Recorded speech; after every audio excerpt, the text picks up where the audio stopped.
Super Mario Maker 2 added so much new content to the Super Mario Maker series to the point whereas a lot of people don't even think there could be enough new content to justify a Mario Maker 3. However, I completely disagree with that idea. In fact, there are probably 100 items they could add to a new Mario Maker, and I would say this video is proof of that, except, well, I already have proven that. But you know what? I did it once and I'll do it again! That's right, in this video we're giving Mario Maker 100 more items, some of which are from existing styles and the last half are from entirely new themes. You know the drill, so let's jump right into it, starting with some new power-ups. For number 1, we have the hammer. The hammer is exactly an item from Super Mario Bros. Special, which was a PC port, yet personal computer port of Super Mario Bros. This item functions like the hammers from Donkey Kong, and unlike Builder Mario, you can only do it for a few seconds. A more modern version of this would be the pickaxe from Captain Toad Treasure Tracker. Coming in at number 2, we have the wing. This is another item from Super Mario Bros. Special, and it allows you to swim while in the air, which could make for some really interesting puzzles. And now at number 3, we have yet another item from Super Mario Bros. Special. Mario Bros. Itself already has basically all of its items in Mario Maker already, so if you're wondering why I'm bringing this game up so much, I had to get a little creative when coming up with this one. Anyways, collecting the Lucky Star defeats all enemies on screen, so it's like a POW block, but it affects enemies in the air as well. In Super Mario Bros. 3, the music box is used to put enemies on the level select map to sleep, but I could see this being used to put enemies to sleep in an actual level. I could definitely see this being useful for a level that has an objective, like don't kill any enemies. At number 5, we have the P-Wing. This is basically the raccoon leaf, but with unlimited flight. Yeah, it's completely broken, but just so much fun. It would be a blast to be able to use this. Next up at number 6, we have the rollerblade. Now I'll answer the question you've all been thinking. Yes, this is an item I just made up. You know how Mario Maker added the stiletto Goomba alongside the Goomba shoe? Well, the rollerblade would be another variant of this, but it's a rollerblade that just allows you to move super fast. For number 7, we have the blue shell, but not to be confused with the blue shell from New Super Mario Bros. The blue shell from Super Mario World allows Yoshi to fly while holding it in his mouth. But then, like the blue shell, the yellow shell allows Yoshi to perform a deadly stomp. At number 9, we have the magic wand. Usually Magic Koopas have this, and it would kind of be a new item, but picking this up would give you the ability of a Magic Koopa, allowing you to shoot projectiles, turning enemies and blocks into random items. For number 10, we have the ice flower. You could rip this exactly from New Super Mario Bros. Wii. I am absolutely in love with this power-up because I feel like it adds to a lot of fun platforming mechanics. Instead of just killing any enemy you see like with the fire flower, the ice flower can allow you to make new platforms to jump on. Seeing expert map creators push that gimmick to its extreme, you cannot tell me that wouldn't be so sick. Speaking of potentially insane mechanics for new map creators, at number 11 we have the red ring, also from New Super Mario Bros. They had a bunch of different versions of this over the years. There was a green ring that I think would give you power stars, but the red ring in its most basic form will spawn 8 red coins, and if you collect all of them within the allotted time minute, that's usually pretty strict, Shigeru Miyamoto himself will place a item at the top of your screen, and it's always just one better than the item you have. Like if you're in a propeller mushroom level and you're Big Mario with the mushroom, then you'll just get a propeller suit. Like it's so sick. I just imagine people placing the 8 coins in insanely difficult spots, making it almost frame perfect to give you an item that you need to move on. At number 12, we have the gold block. It looks like an ordinary block, but when you jump into it, you have a coin block on your head.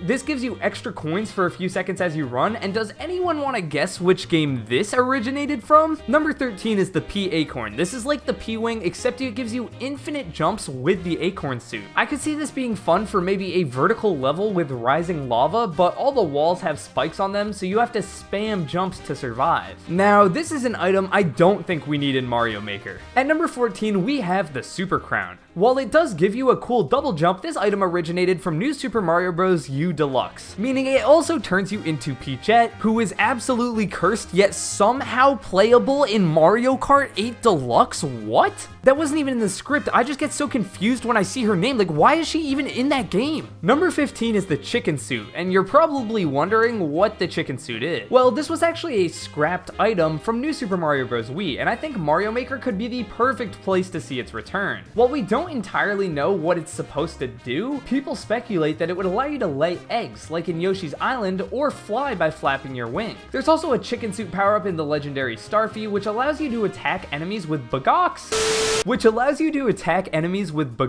Which is really funny, so maybe they could take some inspiration from that. At number 16, we have the Light Box. This is the glowing headwear from 3D World, and at first I was kinda surprised that this wasn't already in Mario Maker. And then I realized we really don't have any pitch dark level feature in Mario Maker. So obviously for this to be useful, they would need to add that. Potentially if they finally wanted to give 3D World levels night modes like they did for every other level theme. Number 17, we have the Potted Piranha Plant, which is a grabbable item that actually eats enemies for you, including fuzzies. The invincibility leaf would be absolutely broken, but it could be really fun to have at the end of a level, allowing you to just rush through a bunch of different enemies. At number 19, we have the Invincibility Bell, which is the same thing but with the cat suit. Ending off this section of power-ups, at number 20, we have the Mystery Mushroom. This was so cool, man. Why did they remove it?